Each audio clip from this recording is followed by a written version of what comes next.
Hello, welcome everybody. Really happy to see everyone starting to trickle in. Hope that everyone is having a fantastic day today.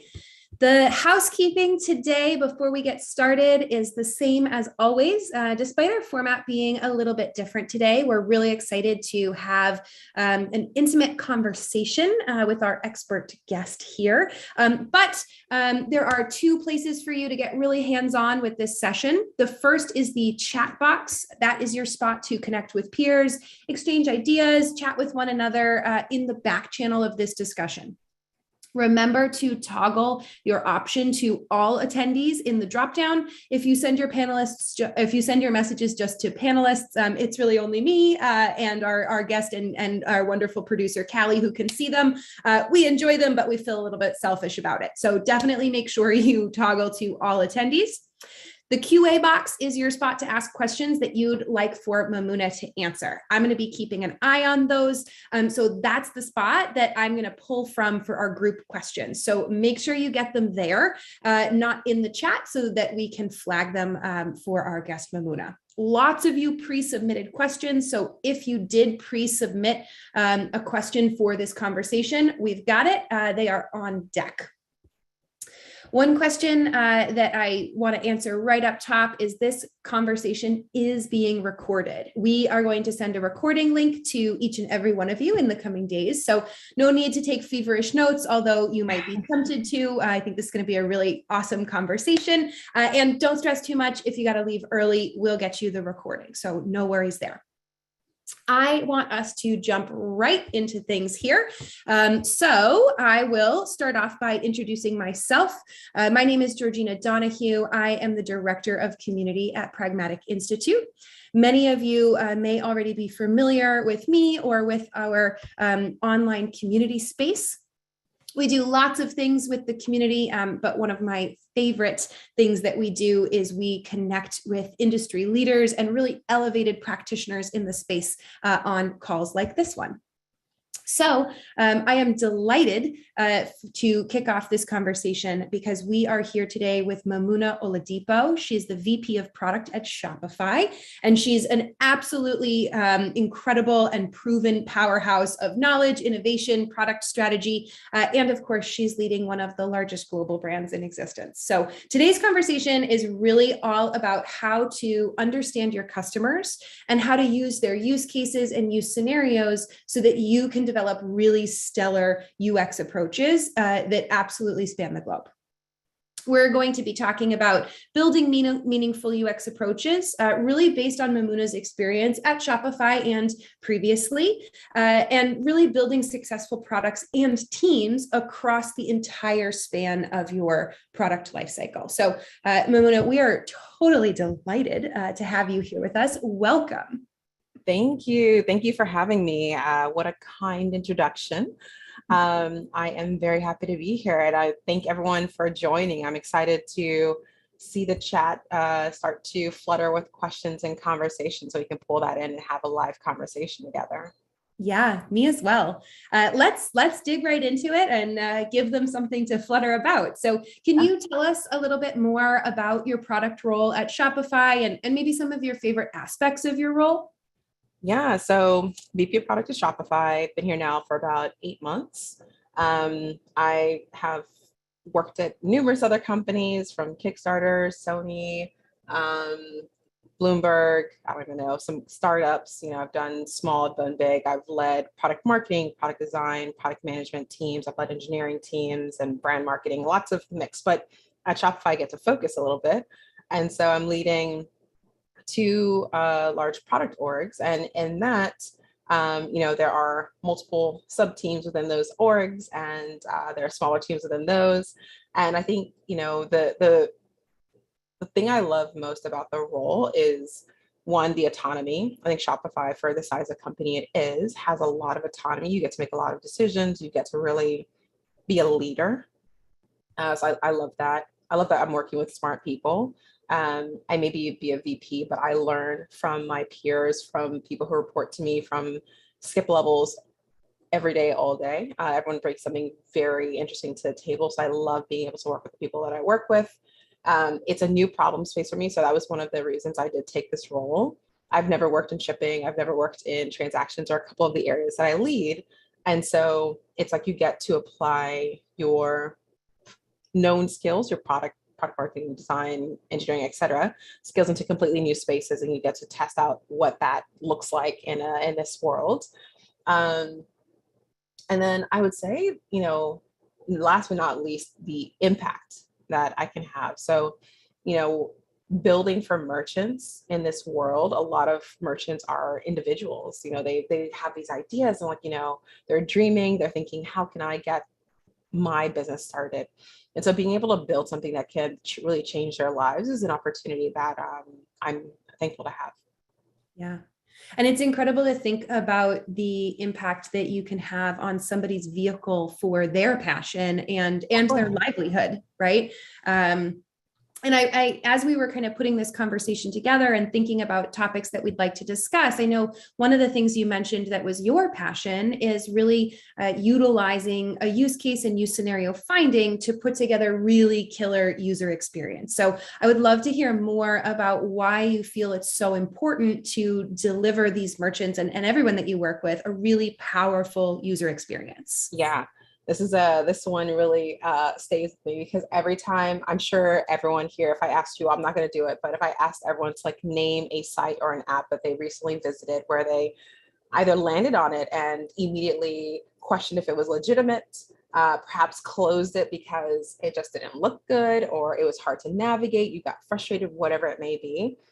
It's so interesting how experience and design has such a base level effect on whether a person can start doing a thing. And so the ability to impact that is really meaningful. And so, I think when you're passionate about a user and you get to start solving for that problem, you want your solution to be not just fast, but you want it to be intuitive. And so, I think to be intuitive, you truly have to know who your user is, put yourself in their shoes, and you have to be able to speak to their problems. And so I love the human side of products, about design, of product marketing, because you're really digging into behaviors.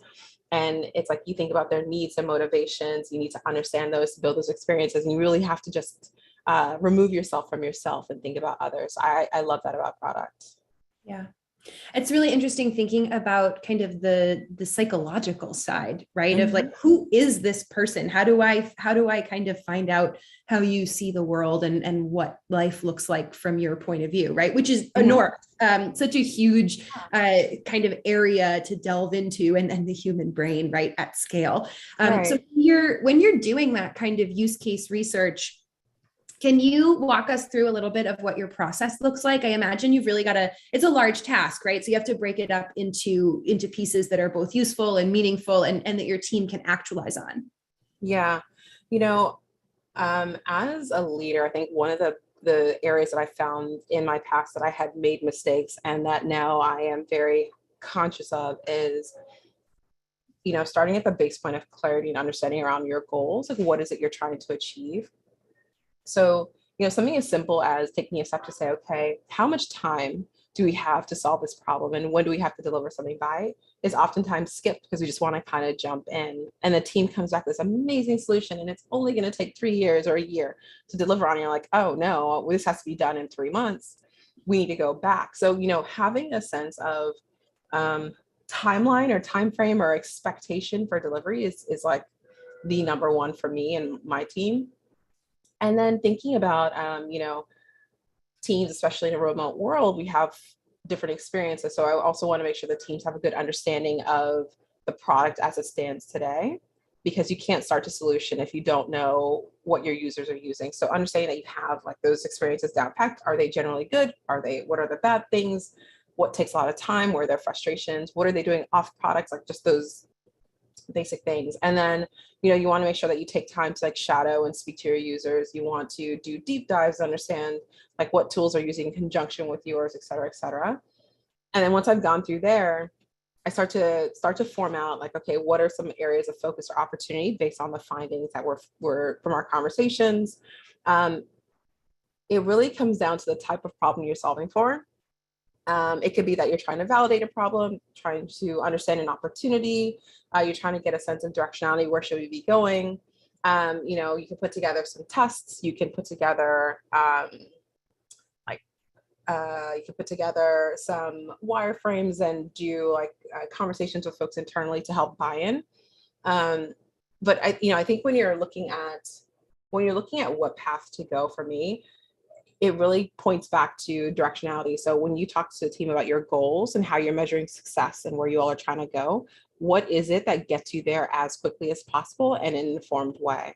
And so I think, as a team member, it's always important to remain flexible in your approach, because the things that you may find along the way may change how you think about that thing that you expected to put out at the end, your outcome.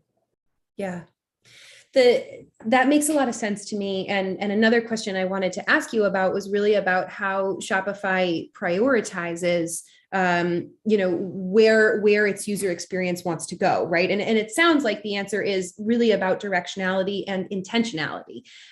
So I'm curious. I'll pivot a little bit and ask you to share maybe a couple examples of how you have seen that work in a really successful way. How maybe you have responded to user needs and surprised and delighted them in a way that was able to be intentional from your team.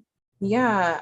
So I would say Shopify prioritizes definitely for simplicity and experience first. So you think about, not wanting to introduce complexity for the sake of introducing complexity just because a thing looks nice or a thing should be there. Really thinking about the rigor and understanding what is being introduced, especially to our admin. Like classically, a person's like, what is this new button? What does it mean? Why is it add to my flow? So just really being mindful of that. And then also for reduction in technical complexity. Mm-hmm. So again, we don't want to add to the platform if we don't need to. So thinking about how do all products design, everyone is thinking about technical complexity and they're thinking about simplicity. I would say, as I think about sort of those delightful experiences, some of the areas that I lead are traditionally not exciting or sexy products. Like it's I have a sales tax team. And I love it. When I first came on board, I was like, oh my gosh, I know nothing about sales tax. I in fact hate doing taxes. But you think about that feeling like that, and you're like, oh gosh. And you think about the opportunity there to really help alleviate someone's, and that's where your opportunity is. So my team on sales tax, for example, it's now thinking about how do you turn it into a delightful experience. Mm-hmm. And that's exciting. Shipping. One of my teams is doing shipping. And again, you think about, okay, I just want the thing in the time that I have it. How do I just get it to me? And you have all these options and things cost things. But what if you didn't have to think about it? What if it was just, it knew you? What if your flow helped inform your options? And I think finding ways within that to really delight users is really interesting. I would say at former roles that I've had, it's pretty similar in terms of wanting to reduce complexity. I think Kickstarter was similar in terms of how it worked to introduce new designs. The design system at Kickstarter is very simple. It's very clean. It's very intentional. And the goal is to get you to your area of interest as quickly as possible. But you look at Kickstarter, and if you really peel the onion there's a lot of content. There's a lot of projects. There's a lot of creators, and everyone wants to be seen. You have a lot of backers, people who want to back projects come in and they want to find the thing. So how do you quickly find a project that you want? And so creating those experiences where you can unexpectedly for example, one of the experiences at Kickstarter was when a backer first backs a project, there's a little bit of confetti that goes off, and it's unexpected, but those little moments where you celebrate a thing can go a long way, because we can't really be there to clap for a person and say good job, so finding those moments of surprise delight, I find that to be exciting. Yeah, I also think it's so interesting when you're thinking about creating something that's really thoughtful for your user, right? It's your job to be the one that really sits there and goes down the entire line of what is this experience going to be like for you. And I think just as much as those little tiny experiences they do have, it's also really important to consider all of the things that we do not do for them, like all of the things that we have taken off your plate or shielded you from. Right. And so you've got such great examples. Now I'm addicted to your stories. I'm going to ask for some more. If you have a story for us about a time that you were able to pivot away from an idea that you were working on, right? How did you guard your user by, making sure your team didn't go down the wrong path, or, found some inspiration to go in a different direction? Yeah. Lots of pivots. Then I feel like product is all about pivoting. But I would say, there was a product I was working on when I was at Sony, and we had in mind what we had always done. But as we started to do more research, I saw a clear opportunity, which didn't align with the business, but it aligned with where the market or where the industry was moving towards. And so I had a choice. I could either go forward with a path that was more familiar, but probably wouldn't serve the users in a meaningful, new, competitive way, or I could fight this uphill battle. I decided to fight the uphill battle. But I think the interesting thing there was that in doing the research, I had all the data. I knew that the opportunity was there, and I knew how to communicate the opportunity. It was now just a matter of, as a business, do we want to sort of pivot or step into this new space? I think it was a learning opportunity. I think whenever you are trying to do something different, this was, I think several years ago in my career, but I think when you're trying to do something different that is unfamiliar, it does take repetition. It does take a level of understanding, because you do not have folks that you're presenting to, or folks that you're trying to speak to, they don't have the same level of visibility into what you do. They're not having the conversations. And so it's important that you find ways to take those nuggets of information and pass those along meaningfully, while also conveying the bigger picture and opportunity. So I think where I eventually learned to get to is that you have to paint that picture of like the promised land, like it's going to be beautiful, it's shiny, we're going down this path, it's going to be great, but here is how we get there, and here's what we can expect when we get there, and here's how we measure success. Like there has to be that like measurable thing. So I think in all of the pivots I have made, as I gotten better at pivots, a lot of time it's that storytelling component that is important to bringing people along with you on that journey. Yeah. And I think the storytelling is so important when you are working up, or when you're working below, or when you're working with your users, right? In every component, being a really dynamic storyteller is one of the most essential things in product and design, right? And especially given that when you're talking about UX, you're often talking about really cross-functional teams. You're really talking about dynamic groups of people. So I'd love to dive in and ask you a couple questions about your team and how design is structured at Shopify, or at previous organizations you've worked with. How does that product management and design collaboration, what does that model look like for you? Yeah, so at Shopify, we have this concept of a multifactor. Okay. So that is design, product, data, marketing, engineering, finance. Like it's all of the leads sit at like the top of an area. So I have my org. There's a multifactor, and then within that org, there are maybe 4 to 6 teams. Within those 4 to 6 teams, there's another multifactor. So you have like a director of design. Then you have maybe like principal or manager level folks that are at that next level. And then from that next level, the multi-factor level, you now have ICs sort of sprinkled out supporting different lines of products. And really the purpose of this structure is to make sure that all functions have a same sense of responsibility and accountability for how decisions are made. Everyone feels like their voice is being heard and accounted for when we're making decisions. Not to say that everyone is always going to get their way, but at least we have the opportunity to disagree and commit if we need to, but everyone is in the room hearing what and why things are happening.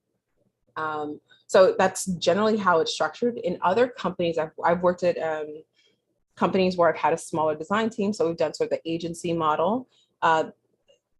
It can work. The challenge I had there was that we were doing some deeper dives as the product matured, and the designers didn't have enough context in a number of the areas to be able to deliver, deeper, like richer experiences for users. And so that was just, for that time, it didn't really work as well. I've worked in companies where we've outsourced design. So we've had designers in-house plus externally. And so that worked well because we had a lot of work to be doing. So we could hand it off in the evenings, have the team on somewhere else work on it. Then the team comes back the next day and the work is already done. So I've seen it work in multiple places. I think it just depends on the culture and the speed at which you need to be producing content. Yeah. I have a question here from someone that I'm going to bump out to, Yeah. who mentioned that it's always been a struggle at their company to really truly embed UX UI specialists into the development process, into the product team. And it's just an ongoing challenge. Do you have a perspective on why that's so challenging for a lot of organizations, or some of the common mistakes that they bump up against? Yeah, I mean, well, I don't want to generalize, but I would say that for myself, so I built out the design team when I was working at Sony. And I remember the conversation was really rough because the assumption was design is just there to make things look nice. And it was less about the experience. And it was very challenging to get people to change that view of just like, it's just a shiny thing that you can have. They feel like it's very optional. And so oftentimes design is consulted at the end of a project, like, oh, hey, check out what we did. It's cool, right? And, if you, no offense, like if you have an engineer or maybe some product people, if you have them being the ones say, okay, I'm just going to do the design and the designer can check on it later. I'm sure it's functional, but is it intuitive? Is it useful? Does it create delightful experiences? And so I think when you start to mature as a company, like you might be fast and scrappy in the beginning. You're just like, I just need to get stuff out the door. But eventually, hopefully, you're going to want to keep people around, and you're going to want to get them excited about, looking at your screens. And so, I think when you're talking to folks and you're trying to get them to understand the purpose and value of design, sometimes I stopped using the word design, and I'd say, UX or user experience, because I want them to understand that it's deeper than just the pretty colors and the buttons and whether somebody scrolls or not. It's deeper than that. So sometimes it's a matter of also just using different vocabulary there. Yeah, that's really smart. I do think that there is often an attitude of design just comes in at the end and pretties up the real work that had already been done, right? Which totally sells it short. When you're working with your teams, are there any particular approaches or tactics that you take to make sure that your product, your development, your design team are all really working in concert to create those powerful solutions and are really driving from the perspective and the basis of that experience? Yeah, for me, it always comes down to your vision. Yeah, you have to have a strong vision. Without that vision, and I say that because I've worked on teams, I've come onto teams recently, and that vision wasn't there yet. And without that vision, everyone has their own splinter of what this thing could be in the end and what success looks like. So, I mean, it is not to say that everyone here has to go and write one, but it is a important exercise to have that honest conversation with your team to say, hey, where do we all think this thing is going? And how are we measuring this thing as being successful? Because if, for example, when I used to be on like PM teams, I would have in mind, okay, if we deliver on these 5 things, then we've done it, we're great. But then I go speak to my lead and they're like, oh, well, those things are nice to have, but this is where we truly see the value. And I'm like, oh, okay, good thing I asked. I wouldn't have thought to ask here. So it's important to have that alignment and then start to communicate that consistently as loud as possible. So everyone is aligned, everyone has time to ask questions, but everyone, I think a high performing team, it shows when, if the VP, the director, whoever is leading the organization is not in the room, and everyone else in the room can clearly articulate what it means to be successful or what it means to win, in delivering on the thing. And so that clarity there is really important for the product to thrive. Yeah, I love that. I think that's such a great measure of success, right? And it brings us back to the theme of storytelling and being able to say, okay, my leader has given me this really clear vision and has helped me develop this clear vision. And now I know how to go forward and tell that story. Mm-hmm. So how much does your team contribute to that vision, or start to kind of shift or change, or add little pieces to the vision as you go forward? I'm curious about that, as well as how you motivate them to think bigger, to think deeper, and encourage them to pitch ideas that are going to kind of become embedded in that larger vision. Yeah. Great question. So the vision component is interesting. It really depends on if it's a newer team or if it's an existing team. Mm-hmm. If it's a newer, it's not true, because I've come on to mature existing teams and I've written a vision because there wasn't one there. And so it really depends on the state of the team. But what at Shopify, I like the model we have. There's aimers, and that is doing like the strategic component, setting the directional vision of where we're going. Then you have like this assembly component, which is how do you build community, the people around you, how do you get them all moving in the same direction? And then you have achieve, which is like execution, how you get stuff done. So all those pieces lead to how the team operates. So, a lot of times you have a person who comes in who's just a strong aimer, but they're not strong in some other areas. And so finding that balance is important.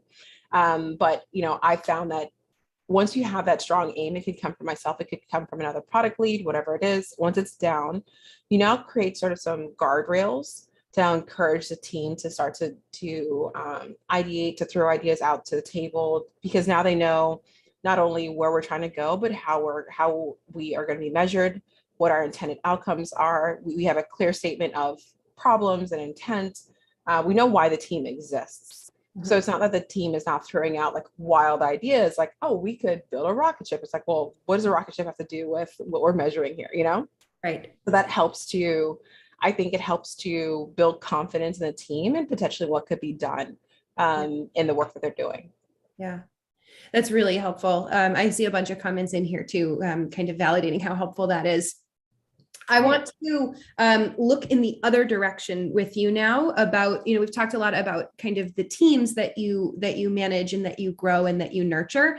Can you talk a little bit about how you are communicating findings to leadership? Maybe your peers or maybe leadership above. How do you present your findings? How do you really tell that story of the vision and advocate for the work?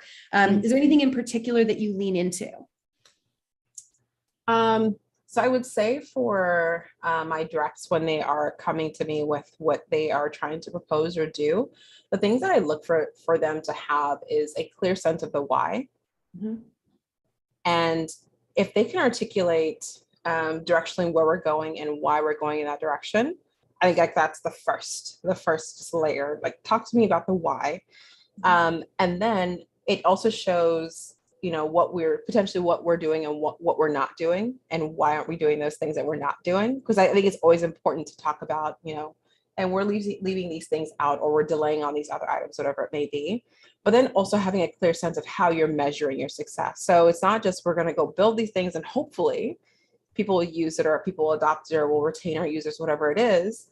But there's a plan for that, right? So it's like, okay, we build these experiences, we invest X amount of time, we do this like marketing splash and everyone's happy, and we then can expect this because in our research, we saw competitively people in the space are doing this thing, whatever it may be. But having clarity around your whys, how you're measuring success, the intended outcomes, is going to be key to clearly articulating why somebody should be invested in, and that it's important to do right now.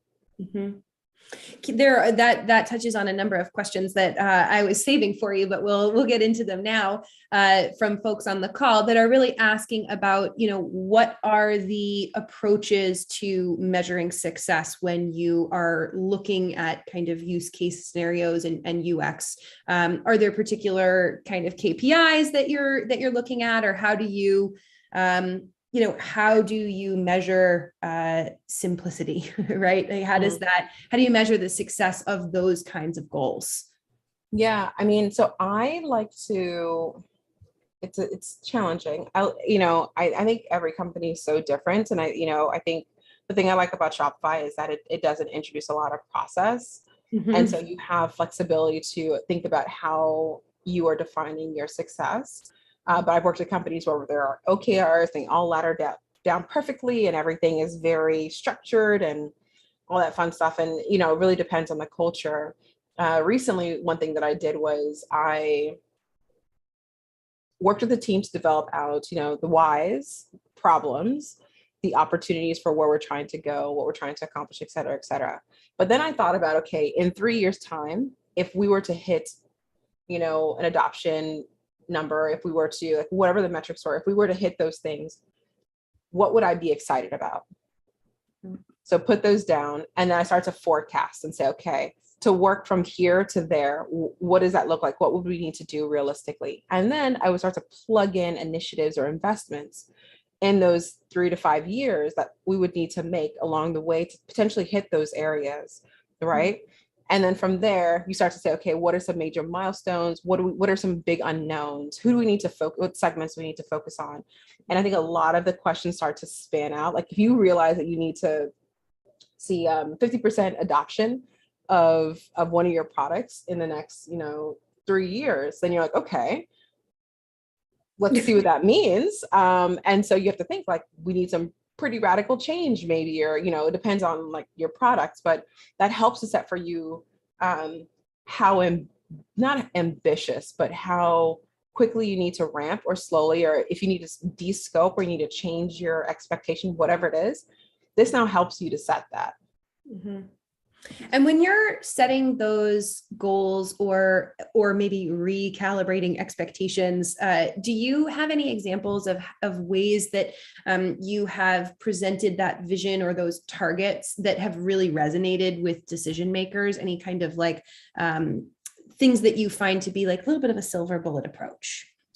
I mean, honestly, I think it goes like I created this template for how I write product visions. Okay. And so in that, it's like, it's pretty simple. I have like the background, which speaks to the problem. You have your sort of mission, which is like a 1 or 2 sentences. And then you have your intended outcome, which is the number, the 2 or 3 metrics you plan to hit. Then you have your strategy. So what are the things we're going to do to get there? What over the 3-year period? So 22, 23, 24. What do those investments look like? And then I have a clear jobs to be done at the end there, which speaks to like it ladders into themes that we'll probably pull into each year. Mm-hmm. The way that I like to think about my strategy is I think about them on 3 horizons of growth. I think McKinsey has like the 3 horizons of growth, but like one is like the foundational investment. The second horizon is growth and optimization. And the third is like more of your experimental moonshots. And so each year, like for the first year, you probably have like 70% in foundation, 20% in growth, 10% in moonshots, and then move into year 2, then some of your second horizon fall into your first, your third fall into your second, and now you start to fill in, okay, what do our third horizon look like? What do our new investments look like? And for me, that helps the team think about, on the UX side, if we're going to get the design team ahead to think about discovery, they know, okay, generally we're going to be working on these couple of problems that are more moonshotty. We're going to get ahead of product on this. We're going to validate some ideas. Product then comes and says, okay, thank you. Like, let's partner now together, design, to push forward some of these ideas that you've started to put together. And then once it gets to like a more solid place, then you start to pull more engineering and say, okay, this is now becoming more of a reality. How do we make this thing happen? And so it's like a natural flow where you're pulling along this process of the story. But the thing in that is that when you're communicating that story to leadership or to whoever else, it's not a hard stop. Okay, it starts today. It's more of a, this is where we're going and we're going to journey there together. And I'm going to keep you updated every, 3 months, 6 months, whatever it is, on the progress for that story. And I think that's the thing that helps to get people comfortable with change. Yeah. So at the beginning, I told everyone not to worry about taking feverish notes. And that description of your vision template is where everyone was like, oh my gosh, I have to write this down. So I will reiterate for everybody on the call. Yes, that was amazing. Yes, we're going to send you the recording of this. So don't worry. That does, it's a really beautiful way of, combining. I love the term moonshot, combining a daydream with just a really tactical and practical approach of just kind of marching towards those goals, which is awesome. Mm-hmm. I want to ask you a couple questions that are a little bit more freestyle. Some advice that you can offer folks on the call that are looking to grow and develop their careers and their work. Do you have one particular skill that you would recommend product professionals work to develop further? And maybe they're product professionals that are collaborating with designers or working on UX, or maybe not. Yeah, communication. I am a huge advocate for communication, especially now in this remote world. It's important that you not only know how to speak with your peers, but you know how to speak up and you know how to speak down. Because, I have, as a leader, failed multiple times in this front because I have, just said one thing flat. And I'm like, yeah, factually, this is true. But you realize that different people have different ears. And different people listen or absorb information very differently. So you can't just maybe say it. You might have to leave it in Slack or send an email. You might have to create spaces for one-on-one conversations or smaller group settings. You may have to have a good big round town hall, whatever it may be. But I think that awareness, like that EQ, to be a leader is just very important. I would say another one to have is business analytics or business data, like understanding financial data. And I think that was one that I learned pretty late. But it's important that you understand how to speak about the impact of your product, not just to your users, but also to the business, right? Because your business is employing you. So you want to be able to talk about, if we were to invest X amount of money into making this thing happen, what is the expected return on investment here? And I think it's always in the back of people's minds as a question, but they may not want to articulate or say it so directly. So getting ahead of it is a good thing. Yeah, really smart advice. Get to know what's your CFO's name.